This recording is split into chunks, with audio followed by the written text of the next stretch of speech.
Are you tired of your Klaviyo emails looking like a messy block of text? Learn how to add a clean divider in under a minute.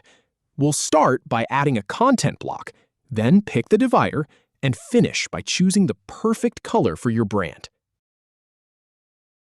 Click Add Content to open content blocks.